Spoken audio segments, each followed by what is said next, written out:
Yo, so quick rig down tayo, no? This is my main pedal board as of 2025. Maraming nang ganap, maraming nang nabago, nadagdag sa setup natin, pero dito tayo nag-stick, no? Dito tayo mas naging komportable. Let me show you my rig.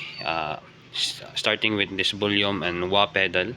This is Sonic wah volume pedal. Kagandahan nito kasi dual purpose na siya, no? Bale, volume pedal na siya at the same time wah pedal na din, diba? Dual mode. Ito yung main drive ko, preamp distortion. Originally clone ito ng Rev G3, no? Ito mas aggressive tunog nito pag nasa blue channel tayo.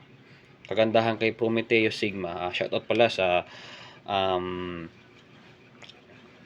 tawag nito, yung builder nito. Stamp machine, no? This is discontinue na to. Sa product nila, bali 10 lang yung nilabas nito. So maswerte tayo, nakakuha tayo ng isa. So yun. Ito naman yung dili natin. Dili pedal, dedicated. Actually dalawa na ano to dili tsaka reverb. Pwede pagsabayin. Ito naman yung tuner natin, Coco tuner. Cheap lang pero napakabisa, napaka-accurate. This is my old pedal, my trusted overdrive, meet and greet, the legendary Boss SD1. Yeah. Ito naman yung pambansang preamp, Joyo American Sound. Yeah. Ito yung zoom, of course, hindi mawawala yung zoom natin, with custom pot switch.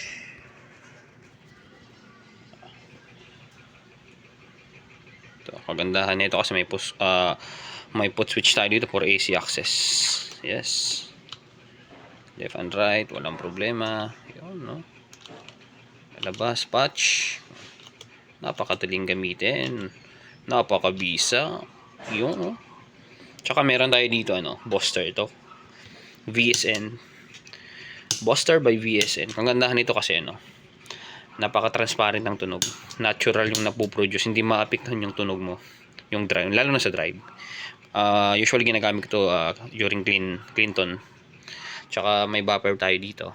And then lastly, yung DI box ni Ruin.